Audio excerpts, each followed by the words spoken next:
Millionaire invited to humiliate cleaner. But when she arrived like a queen, everyone froze. Jennifer Parker was scrubbing the marble floor of the main hall when she heard the arrogant voice echo through the space. The businessman, Richard Thompson, had stopped right beside her, speaking loudly enough for all the employees and visitors to hear every word. "You know, I was just thinking," Richard said, adjusting the cuff of his expensive dress shirt. "My gala is coming up, and I want a special attraction. How about you come work there too? My guests would find it interesting to see how simple folks live, don't you think?" The movement in the hall stopped. Secretaries, executives, even the security staff turned to look in their direction. Jennifer felt the blood rush to her face, but kept her expression calm. She knew men like him, knew them all too well. "Of course, Mr. Thompson," she replied, standing up slowly and meeting his gaze. "It would be a pleasure to attend your party." Richard laughed loudly, a mocking sound that echoed through the hall. "Perfect. Then it's settled. Saturday night at the Crystal Palace Hotel. You'll be my special guest. I'll introduce you to everyone as the woman brave enough to start over from scratch. An inspiration, right?" The people around them began to murmur, some with pity, others with morbid curiosity. Jennifer simply nodded and went back to work as if nothing had happened.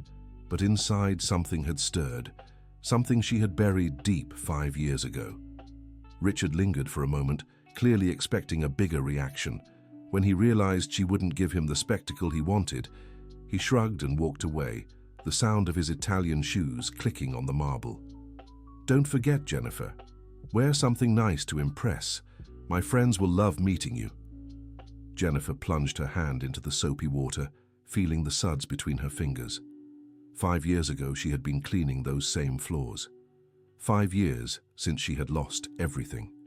5 years since she had sworn to herself that one day she would reclaim her dignity, but this time earned with her own hands. What Richard Thompson didn't know was that this wasn't Jennifer's first time stepping into that building. In fact, she knew every hallway, every office, every secret hidden within those walls. Because years ago, when she was still Jennifer Parker Wilson, wearing expensive suits and high heels, that building had been hers. At noon, Sarah, the secretary from the finance department, approached her in the bathroom. "Jennifer, have you lost your mind?" Sarah whispered, glancing around to make sure they were alone. "Why did you agree to this? He just wants to humiliate you in front of the city's elite." Jennifer dried her hands on a paper towel, studying her reflection in the mirror. She could still see traces of the woman she had once been, the same determined eyes, the same upright posture, even in the blue janitor's uniform. "I know exactly what he wants, Sarah, but maybe it's time to give him exactly what he deserves." "You can't be serious. Jennifer, that man has power. He could ruin any chance you have of—" "Of what?" Jennifer interrupted, turning to the younger woman. "Of getting a better job? Of being respected again? Sarah, sweetheart, do you think I chose this life because I had no other options?" The question hung in the air. Sarah had known Jennifer for 3 years, ever since she started working for the outsourced cleaning company. She had always noticed something different about her, the way she spoke, the way she carried herself, how she solved problems other employees couldn't even grasp. Then why? Why work as a cleaner if you don't have to? Jennifer took a deep breath. This conversation was happening sooner than she would have liked, but maybe it was the right time. Because 5 years ago I lost everything I had. My company, my home, my reputation. And when I say everything, Sarah, I mean everything. I owed millions, had bad credit, and not a single friend willing to help me. But how? My ex-husband and my business partner, who was also my best friend, pulled the perfect scam on me. They forged documents, embezzled money, tricked me into signing papers I thought were something else. By the time I realized, it was too late. Sarah was stunned. Jennifer continued, her voice steady but heavy with pain. "I could have fought it in court. I could have begged distant relatives for help. But you know what I did? I chose to start over from absolute zero. I chose to put myself in the humblest position possible, to remind myself every day where I came from and where I want to go. And the company here? It was mine, Sarah. Thompson and Associates used to be called Parker Wilson Consulting. Richard bought the wreckage of my company for a fraction of its real value and built his empire on what took me years to create. The silence that followed was broken by the bathroom door opening. Both women quickly fell quiet when Jessica, one of the younger accountants, walked in.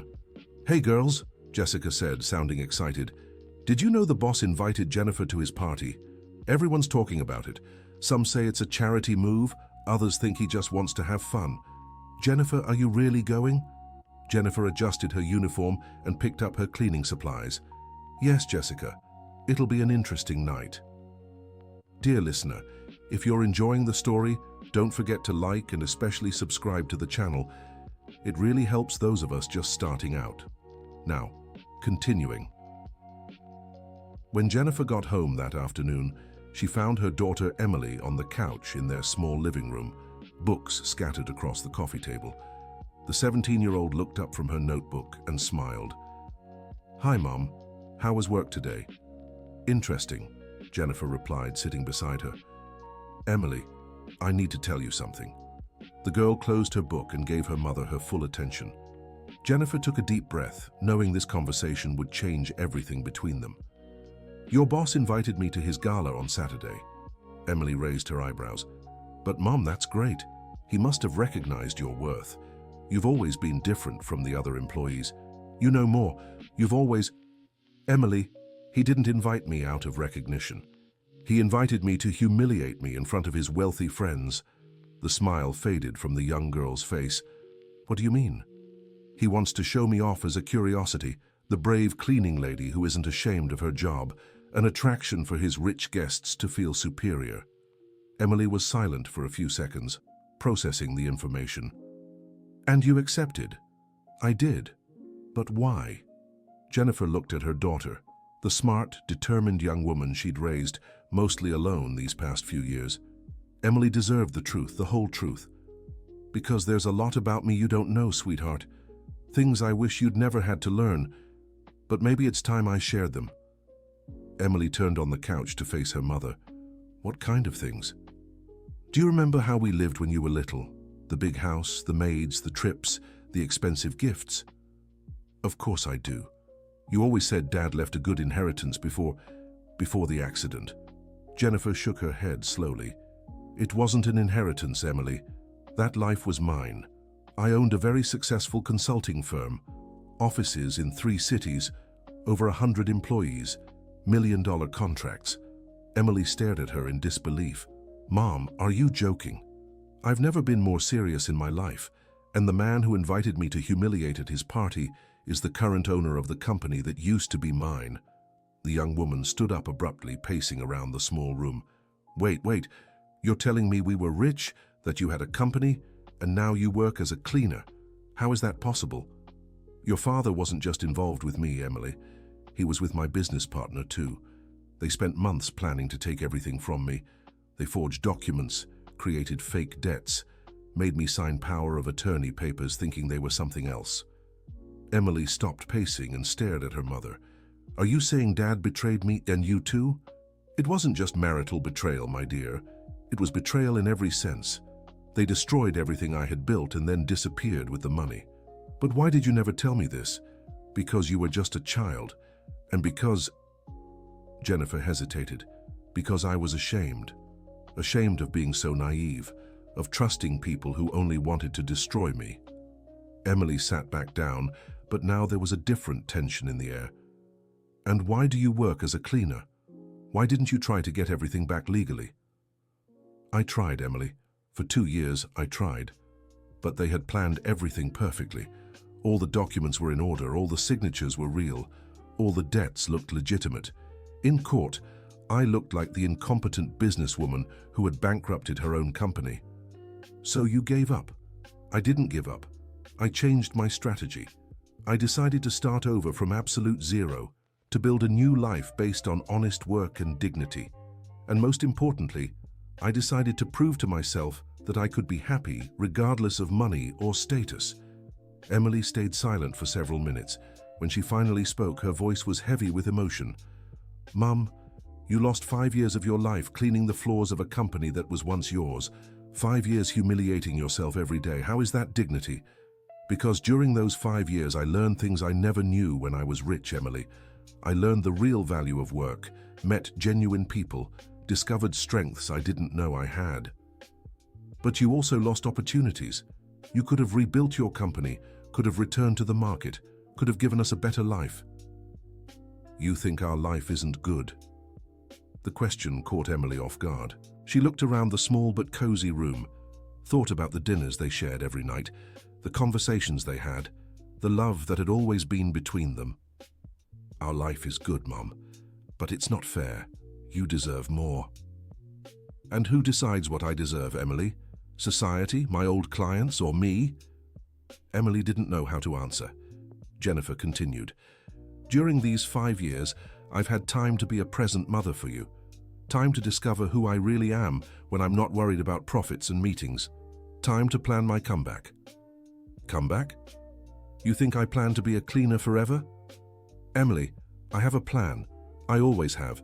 And maybe this party is exactly the opportunity I've been waiting for. The young woman leaned forward, intrigued. What kind of plan? All these years I've been watching everything. How the company operates, where its weaknesses are, where the opportunities lie. And most importantly, I've kept in touch with people. People who worked with me and still believe in me. Are you going to try to buy the company back? No, Emily. I'm going to create something better. Something that will help people like me, who lost everything and need to start over. And I'll do it the right way, without stepping on anyone, without deceiving anyone. Emily stayed quiet, absorbing everything her mother had said. Finally, she asked, "And how does Saturday's party fit into this plan? Richard Thompson wants to use me as entertainment for his rich friends. He thinks he'll humiliate me and come out stronger. What he doesn't know is that I know every single one of those guests. I've done business with half of them. Mum, what if it goes wrong? What if he actually manages to humiliate you?" Jennifer smiled for the first time in that conversation. Then at least I'll have tried. But it won't go wrong, Emily, because now I have something I didn't have when I was rich. What? I have nothing left to lose. The next morning, Jennifer arrived at work with a different energy. She had told Emily everything, which meant she no longer had to carry that burden alone, but it also meant she now had expectations to meet. She was cleaning the tables in the meeting room when Margaret, Richard's current executive assistant, walked in. She was a woman in her 50s, elegant and always very professional. "Jennifer, can I talk to you?" "Of course, Mrs. Margaret." Margaret closed the meeting room door and stepped closer. "I know who you are." Jennifer stopped cleaning and looked at her. "What do you mean?" "I worked at Parker Wilson Consulting for 8 years. I was a project management assistant when you still owned the company." Silence fell between them. Jennifer finally understood why she had always felt she knew Margaret from somewhere. "Do you remember me?" Margaret asked. "Now I do. You joined the company in 2015, coming from Anderson & Sons. You were always very competent.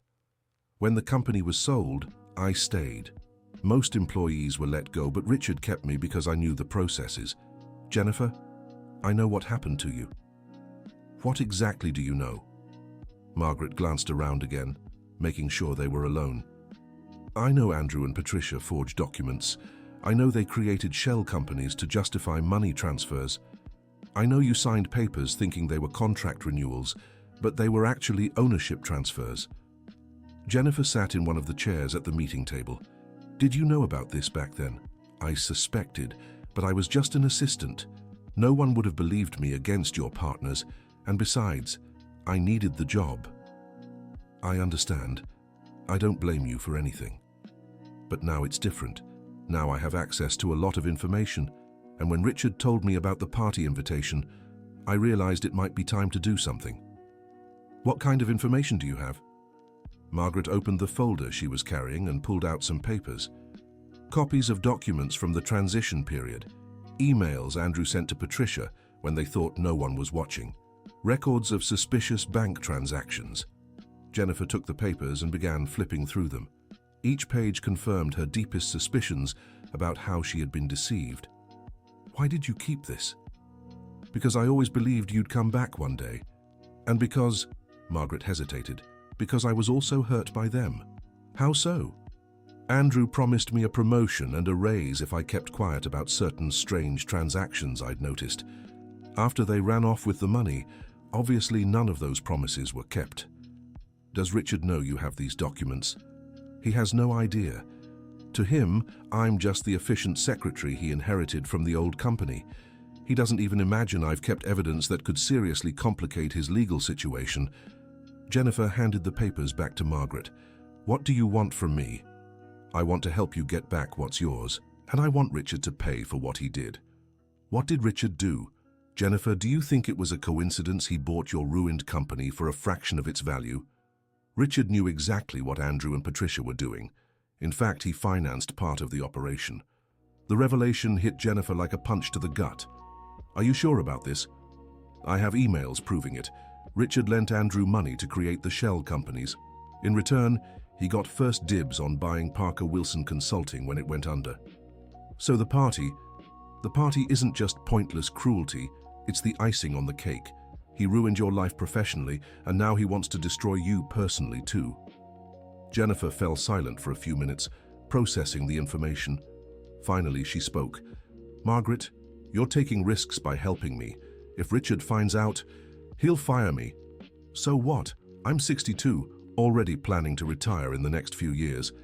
But I can't retire knowing I left an injustice unaddressed. What do you suggest we do? First, you go to that party. Let Richard feel comfortable, thinking he's in control. Then, at the right moment, you'll show all the guests who you really are and what he really did. And you think they'll believe me? Jennifer, half the guests at that party were once your clients. The other half are people who respected your work. If you present the evidence the right way at the right time, they won't just believe you, they'll be furious. They were deceived too. Deceived how? Many of the firm's current clients kept their contracts because they thought the ownership change was natural. If they find out it was all based on fraud, Richard will lose much more than his reputation. Jennifer stood and walked to the meeting room window. Below, she watched the city's bustle, people coming and going with their problems and dreams. For 5 years, she'd been just another anonymous face in that crowd. Maybe it was time to take back control of her own story. Margaret, if we do this, there's no going back. Richard won't forgive or forget. Jennifer, do you think he'd ever forgive or forget anyway? He invited you to that party to destroy you publicly. The only difference is, now you have a chance to fight back. And you're sure these documents are enough? I am, but more important than the documents is your presence. You know those people, how to talk to them, how to present complex information clearly. If anyone can convince them, it's you. Jennifer sat back down. All right, let's do it, but I need a few days to prepare properly. What do you need? First, copies of all these documents. Second, a complete guest list for the party. And third, Jennifer smiled, I need the right dress for the occasion. Margaret chuckled softly. The dress might be trickier than the documents. Leave that part to me. Just get me the information, okay? Consider it done. Jennifer, can I ask you something? Of course. Why didn't you ever try to reach out to me these past 5 years? You knew I still worked here, Jennifer thought before answering. Because I needed to figure out who I was, without the company, the money, the status. If I'd gone after revenge right away, it would have been out of anger and wounded pride. Now, I'm doing this for justice and truth. What's the difference? The difference is now, I don't just want back what I lost. I want to build something better. That afternoon, when Jennifer got home, she found Emily studying at the kitchen table. The girl looked up as her mother walked in. Mom, I've been thinking a lot about our talk yesterday. Reach any conclusions? I have. I want to go with you to the party. Jennifer stopped putting away groceries and stared at her daughter. Emily, that's not a good idea. It'll be a very tense situation, and Mum, for 17 years you've shielded me from everything. But now I know the truth, and I want to stand by you when you face this. Sweetheart, you don't even have the right clothes for an event like that. Besides, I don't want you exposed to... Mum, stop trying to protect me. I'm not a kid anymore. If you're going to expose yourself to reclaim our dignity, I want to be there to support you. Jennifer sat in the chair beside her daughter. Emily, do you understand this could go very wrong? That Richard might succeed in humiliating us even more? I understand, but I also understand that if it works, it'll be the most important moment of our lives, and I don't want to watch from the sidelines. What if I say I need to do this alone? Then I'll respect your decision, but I'll be very sad not to stand by your side when you finally reclaim the place that was always yours. Jennifer looked at her daughter fondly. Emily had grown into a brave and determined young woman. Maybe it really was time to stop protecting her so much. All right, you can come with me, but under a few conditions. What are they? First, you won't interfere in the adults' conversation. Second, if I ask you to step away at any point, you obey without question. Third, you understand this isn't a game or a movie. These are real people with real power, and they can be cruel. I accept all the conditions. And one more thing. You'll need an appropriate dress for the party. Emily smiled. I already thought of that. Remember Melissa, my friend from school? Her mum works at a formal dress shop. I talked to her, and she said she can lend us dresses. Emily, you did that without talking to me first. I did, because I knew you'd try to talk me out of going. But Mum, I need to be there. Not just to support you, but for myself too. I need to see you reclaim the respect you deserve. Jennifer took a deep breath. Her daughter had inherited her determination, for better or worse. Fine. Tomorrow afternoon we'll look at the dresses.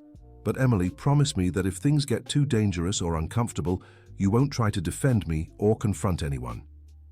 I promise. I'll just be there to support you. The rest is up to you. That night, Jennifer stayed up late, planning every detail of what she'd do at the party. She knew she'd only get one chance and had to make the most of it.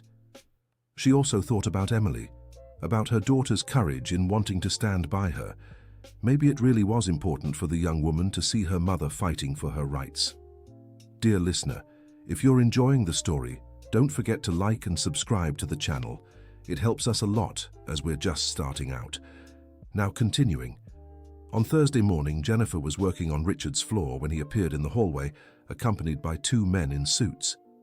"Ah, Jennifer," he called loudly, once again drawing unnecessary attention. "I want to introduce you to some friends of mine. This is Mr. Michael Collins, attorney, and this is Charles Robinson, owner of the Taste and Style restaurant chain." The two men looked at Jennifer with that familiar mix of curiosity and superiority. Mr. Collins nodded politely, but Charles merely gave a curt nod. "Gentlemen, this is Jennifer, the one I told you about. She'll be at the party on Saturday. Jennifer, tell them what you do here." Jennifer stopped cleaning and looked at the three men. "I'm responsible for cleaning the executive floors." "See?" Richard laughed. "She takes great pride in her work. Admirable, don't you think? A woman who isn't ashamed to do what needs to be done to survive." Mr. Collins seemed slightly uncomfortable with Richard's tone. "It's always good to see hard-working people." Charles was more direct. "Richard, why did you invite this woman to your party?" "Because I think it's important to show our friends how vital it is to value all kinds of work. Jennifer will be an inspiration to us all." Jennifer watched them silently. She knew this game all too well. Richard was planting the seeds of humiliation among the guests even before the party began. He wanted them to arrive already expecting a spectacle. "Mr. Thompson," she said calmly, "may I continue my work? I have a schedule to keep." Of course. Did you all see that? Very professional. Well, boys, let's go to my office. We need to finalize the party details." When they walked away, Jennifer noticed that Dr. Michael had glanced back, as if he wanted to say something. There was something familiar about him, but she couldn't place it. Later, while cleaning the restrooms on the floor, Margaret appeared. "Jennifer, I got the guest list." She handed over a sheet of paper with nearly 50 names. Jennifer skimmed it quickly and felt a knot in her stomach. She truly recognized almost everyone on it. Former clients, business partners, suppliers, people who had once respected and admired her. "Margaret, did you see Dr. Michael Collins earlier?" "I did. Why?" He seems familiar, but I can't remember where I know him from.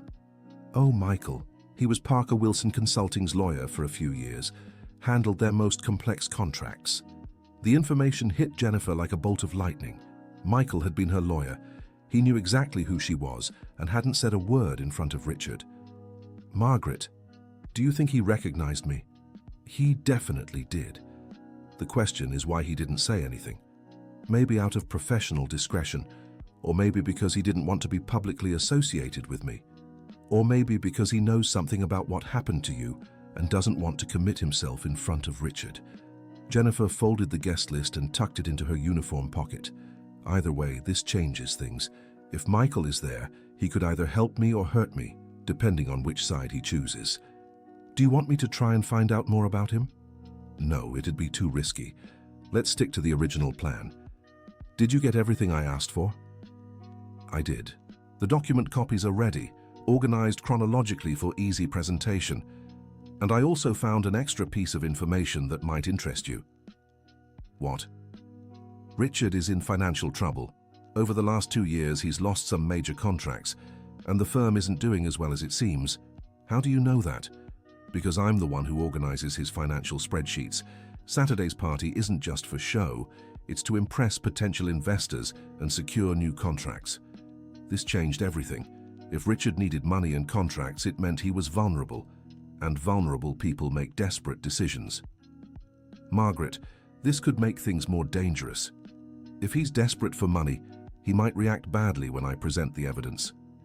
Or it might be exactly the opportunity you need.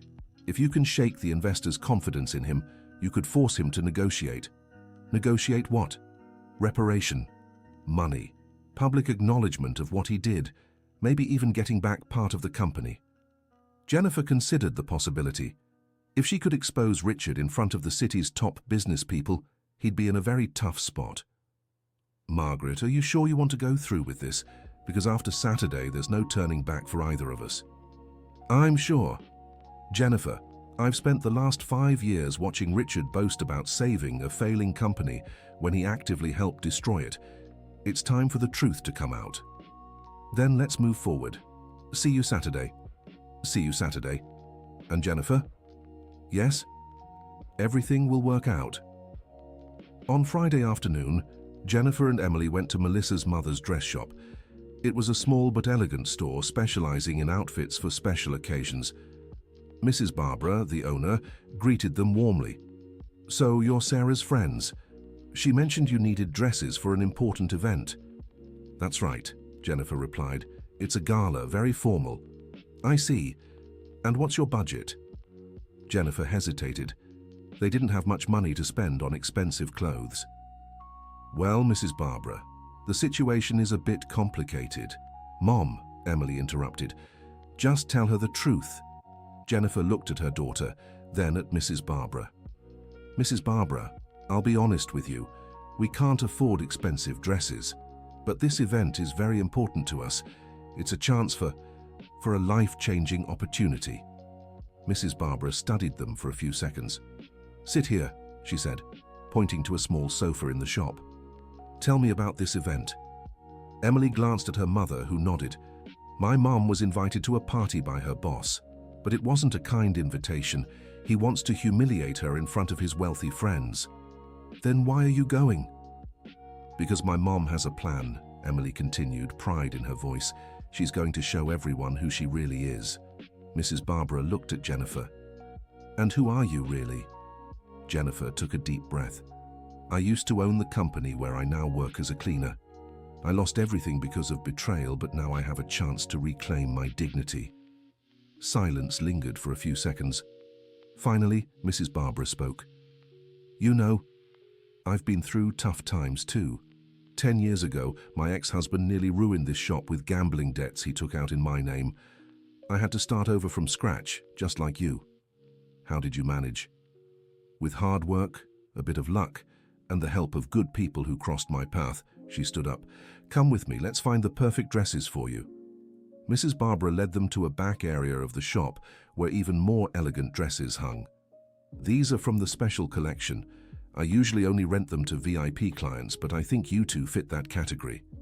Emily's eyes widened at the sight of the dresses. "Mrs. Barbara, they're beautiful, but we really can't afford—" "Who said anything about money?" The woman smiled. "You'll borrow the dresses. You owe me nothing. Just promise me one thing." "What?" Jennifer asked. "Promise me you'll dazzle at that party. Promise you'll show that arrogant man that a hard-working woman is nothing to be ashamed of. She's something to be proud of." Jennifer felt her eyes well up. "Mrs. Barbara, why are you doing this for us?" "Because every woman deserves a chance to reclaim her dignity, and because I have a feeling you're going to make history at that party." They spent the whole afternoon trying on dresses. Finally, they found the perfect ones. For Jennifer, a deep red dress, elegant but not flashy, that highlighted her natural beauty and exuded authority.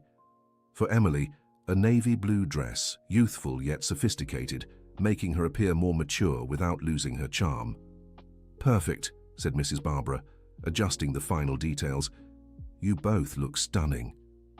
Jennifer stared at herself in the mirror and for a moment saw the businesswoman she had once been. It wasn't nostalgia, it was recognition. She was still that woman, just with more experience and wisdom. "Mrs. Barbara, how can we repay your kindness?" "Come back after the party and tell me all about it, that's all." "Deal." As they left the shop, Emily was beaming.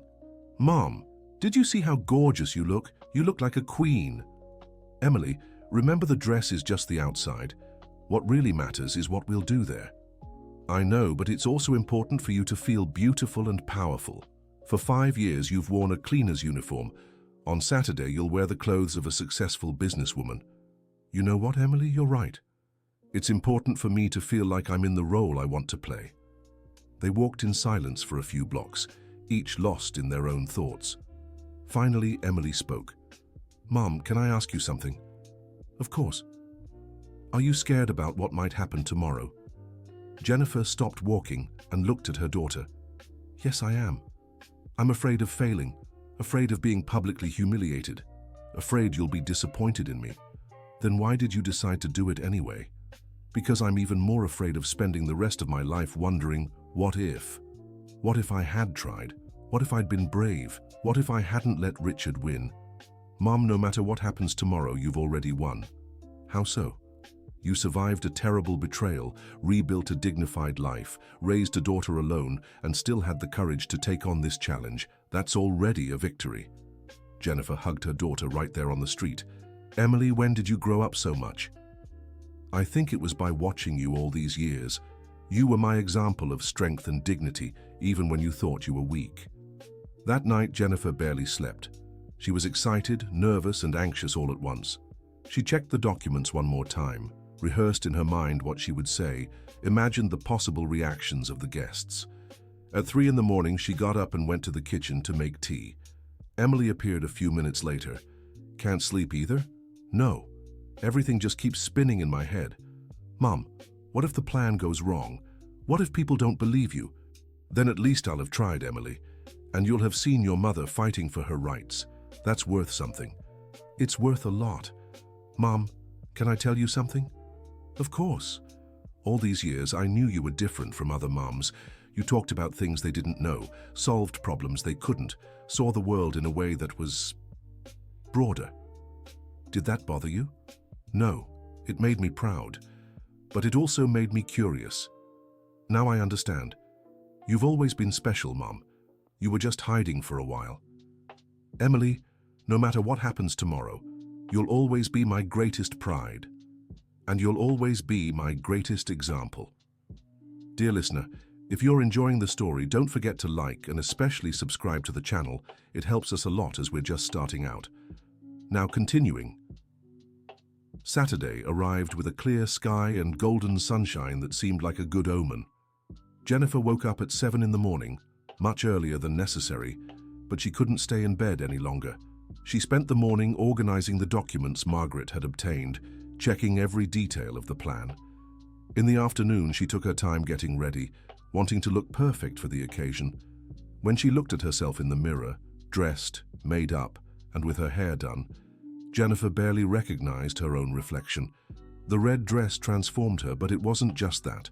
It was her posture, the the spark in her eyes, the determination on her face. She was ready. Emily looked stunning in her blue dress.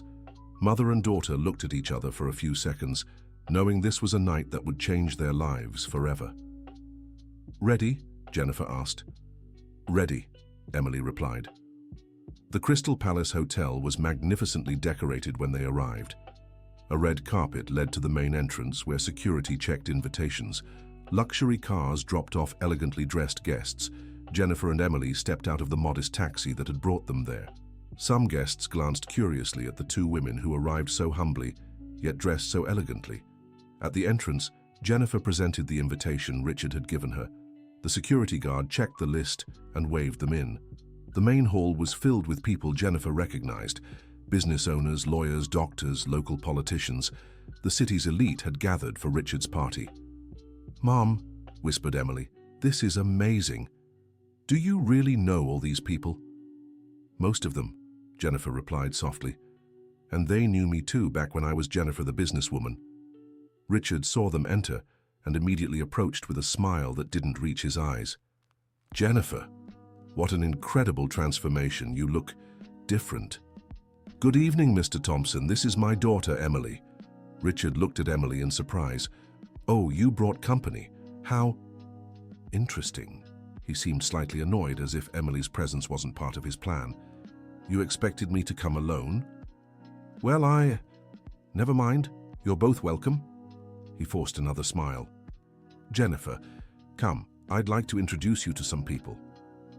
Jennifer immediately noticed the shift in his demeanor. Dressed appropriately, Richard couldn't treat her with the same open disdain he showed at the office. They approached a group of middle-aged men chatting near the bar. "Gentlemen, this is Jennifer, the woman I mentioned. Jennifer, these are some of the city's top business leaders." One of the men, whom Jennifer recognized as Robert Stewart, owner of a construction company, extended his hand. "Pleasure, Jennifer.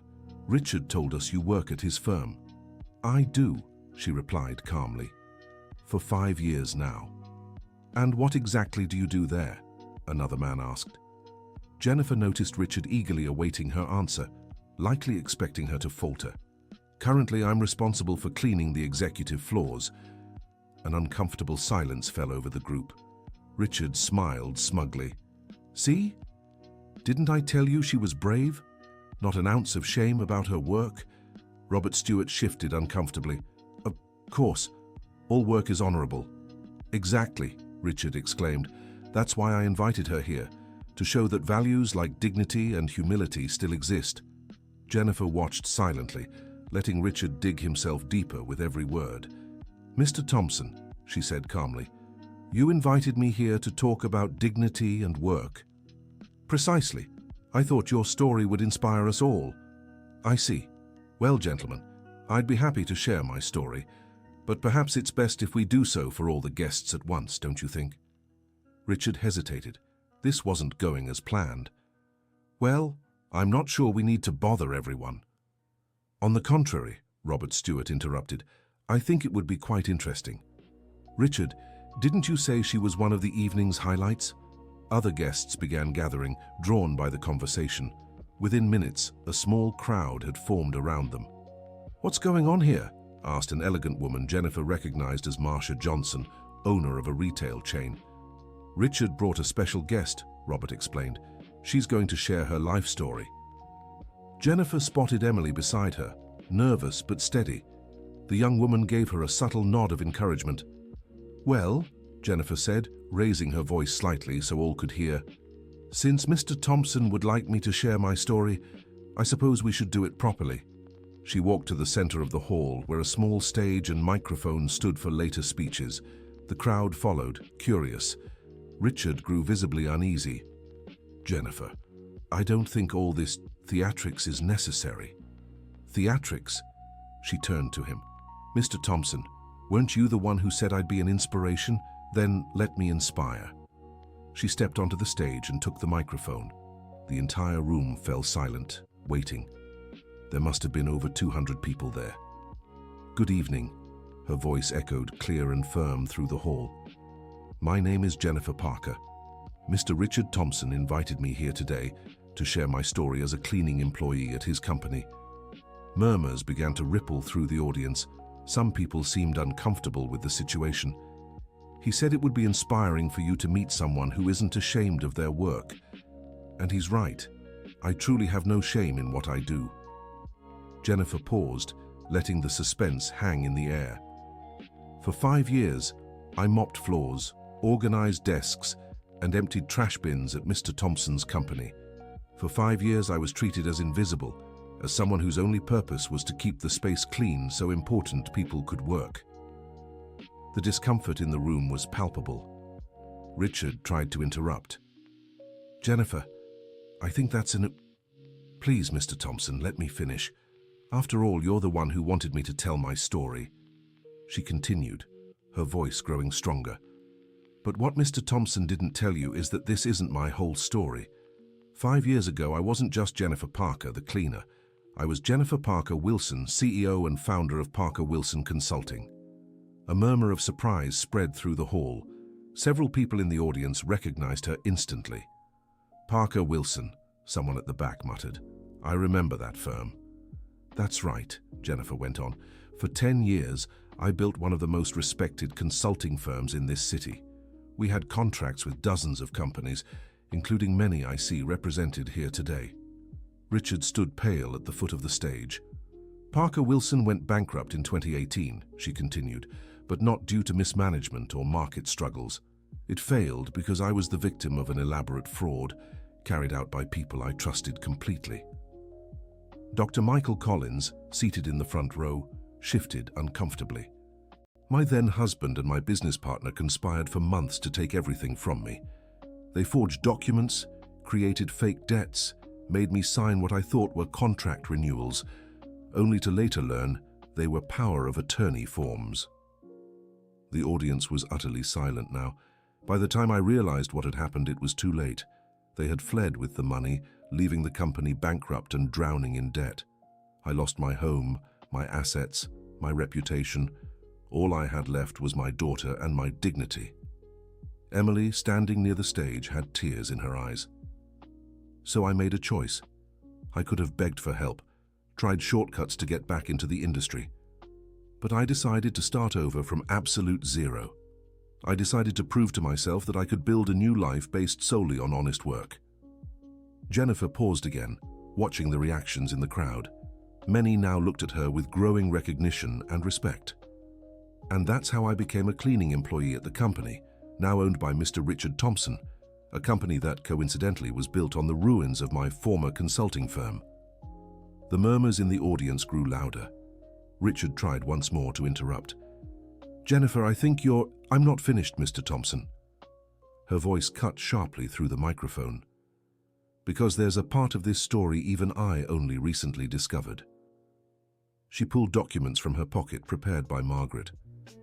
I learned that the destruction of my company wasn't just the work of a treacherous husband and a dishonest partner.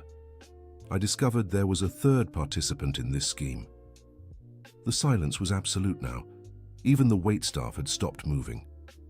Mr. Richard Thompson, would you care to explain to your guests how you managed to buy my bankrupt company for a fraction of its true value?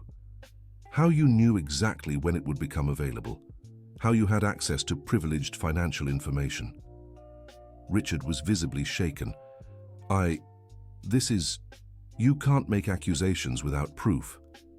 Proof? Jennifer raised the documents. I have emails from you lending money to my ex-husband to create shell companies. I have records of secret meetings where you planned the operation. I have contracts proving you had preferential purchase rights before the company even went under. The audience was in shock.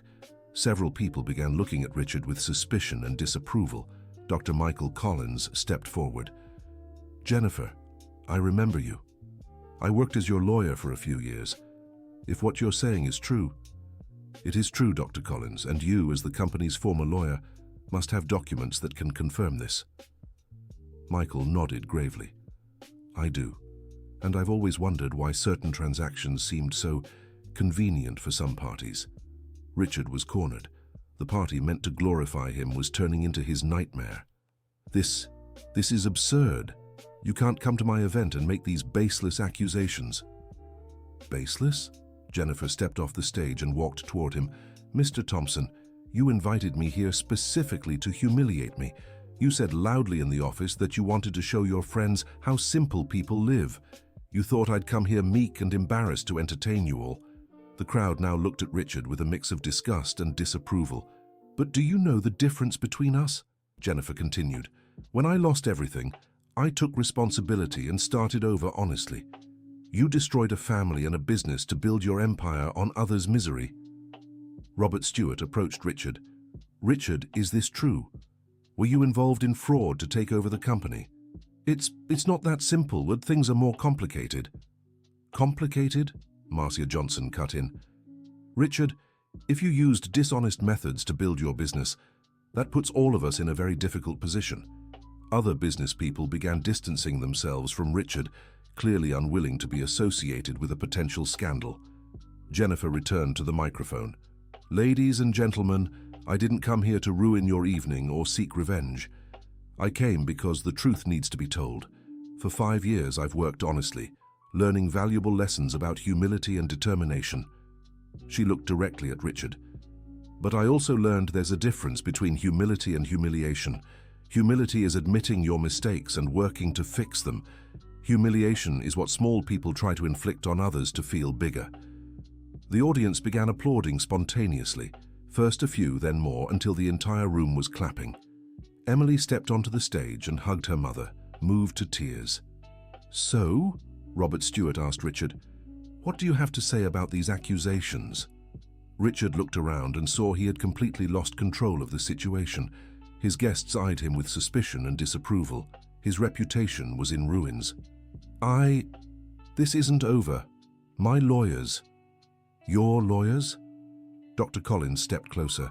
"Richard, if there's evidence of fraud, you'd better start thinking about a settlement. Because if this goes to court, you could lose much more than your reputation." Jennifer stepped down and faced Richard one last time. "Mr. Thompson, you wanted me to tell my story. Well, now the whole city knows who we really are. Do you still think inviting me here was a good idea?" Richard couldn't respond. He was clearly defeated. Margaret emerged from the crowd and approached Jennifer. "Jennifer, you were perfect. It couldn't have gone better." "Margaret, you made it." "I did, and I brought a surprise for you."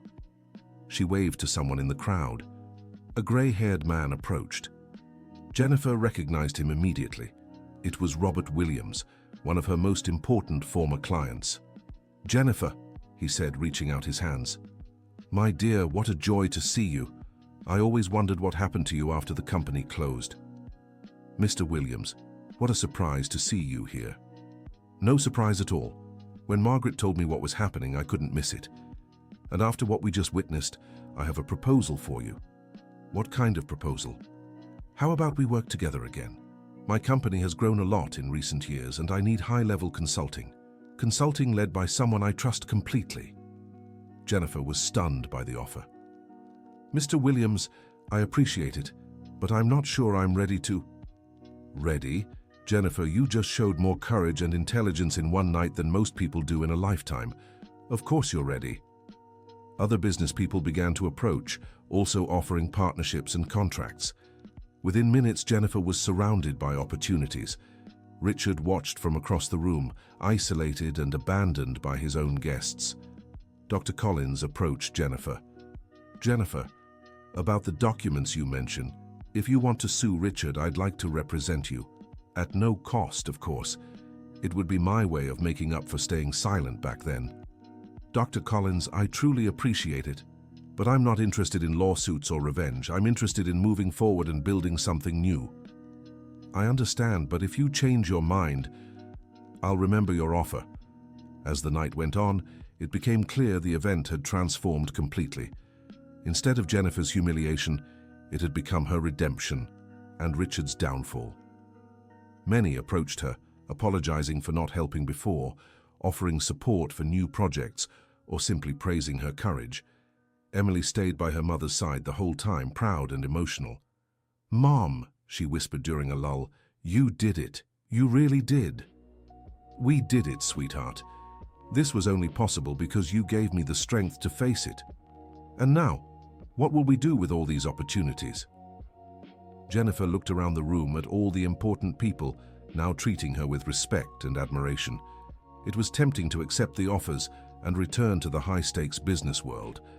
But then she thought of the last 5 years, the lessons she'd learned, the simple, honest people she'd met, the satisfaction of rebuilding her life with her own hands. Emily, I have a better idea than taking traditional jobs or partnerships. What? These past 5 years, I've met dozens of hardworking women who are mistreated, underpaid, and disrespected. Cleaners, cooks, nannies, caregivers. Honest women who deserve dignity and better working conditions. And you want to help them? I want to create something for them. A cooperative, a company, a movement. Something that gives these women the respect and pay they deserve. Emily smiled. That's so much better than going back to the traditional corporate world. It's harder, too, but it's more important. Jennifer stepped up to the microphone one last time that night. Ladies and gentlemen, before we close this unforgettable evening, I'd like to make an announcement.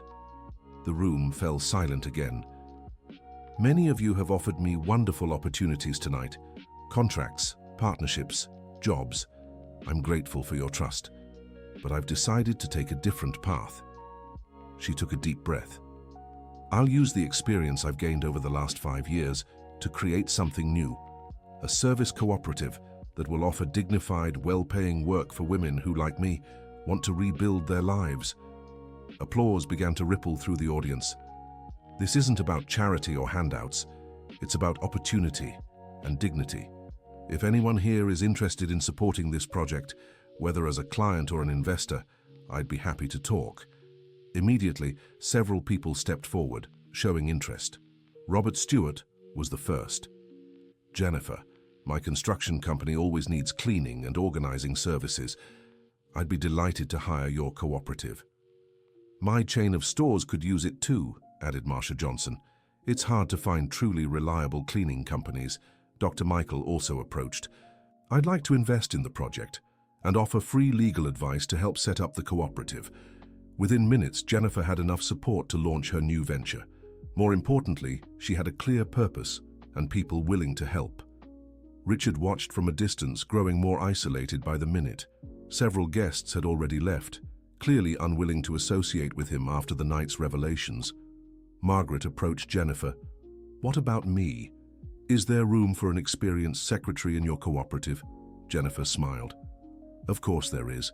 In fact, I need someone to help organize everything from the start. Then, on Monday, I'll hand in my resignation to Richard.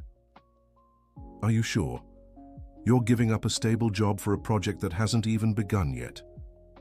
Jennifer, I spent 5 years watching you work with dignity, even in the humblest position. If anyone can make this project succeed, it's you. As the party wound down, it was clear that night had changed many lives. Jennifer had not only reclaimed her reputation but found a new purpose. Emily had seen her mother fight for her rights and win. Margaret had found the courage to leave a job that troubled her. Several business owners had discovered a new way to contribute to the community. And Richard? Richard had lost far more than a party. He'd lost the trust of his partners, the respect of his peers, and his peace of mind. In the days that followed, contracts were cancelled and investors withdrew. When Jennifer and Emily finally left the Crystal Palace Hotel, it was past midnight. They walked silently to the taxi stand, each absorbing everything that had happened. "Mom," Emily finally said, "that was the most incredible night of my life." "For me too, sweetheart. But now the real work begins. Are you sure you can make this cooperative happen?" "I am. Because now I have 2 things I didn't before: support from important people and the experience of someone who knows what it's like to work from the ground up. And you're not afraid anymore." "Oh, I'm still afraid. But I've learned that courage isn't the absence of fear. Courage is doing what needs to be done despite the fear." The taxi arrived and they got in. As they drove away from the Crystal Palace Hotel, Jennifer looked out the window and saw Richard leaving alone, defeated and humiliated. For a moment, she almost felt sorry for him. Almost. But then she remembered all the times he'd tried to humiliate her publicly, how he'd played a part in destroying her old life, how he'd treated other employees with contempt. No, she didn't feel pity. She felt justice. "Mom," Emily said, "can I ask you something?" "Of course. Why didn't you want to sue Richard? With all that evidence, you could have gotten a lot of money." Jennifer thought about her answer. "Because money wasn't what I wanted to recover, Emily.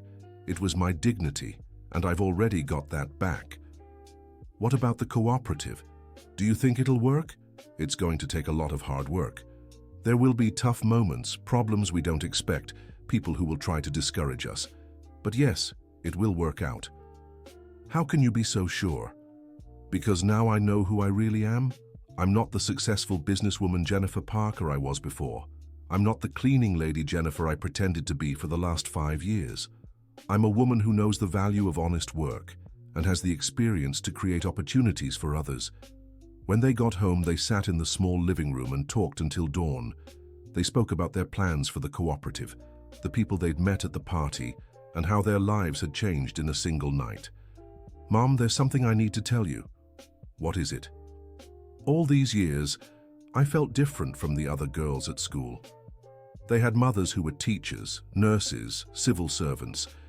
I had a mother who was a cleaning lady, and sometimes I felt ashamed of that." Jennifer's heart tightened. "Emily, let me finish. Today I realized I should have been proud. My mother wasn't just a cleaning lady. She was a brave woman rebuilding her life after a tragedy. She was a woman who chose dignity over self-pity." "Sweetheart, you don't have to..." "Yes, I do. Mom, I want to apologize for every moment I felt ashamed of your work, and I want to thank you for being the strongest example I could ever have." Jennifer hugged her daughter, moved. "Emily, you've never disappointed me. Not for a second. You've always been my pride. And now? What's going to happen to us? Now we'll work together to build something special, something that will change many women's lives." "Together? If you want. You're in your last year of high school, about to take college entrance exams. How about studying business or law to help with the cooperative?" Emily smiled. "Mom, that's the best idea you've ever had." End of story. Now tell us what you thought of the story and where you're watching from. Do you believe Jennifer made the right decisions? Share your honest thoughts in the comments. Your participation means a lot to us. Don't forget to like and, most importantly, subscribe to the channel so you don't miss other heartwarming stories.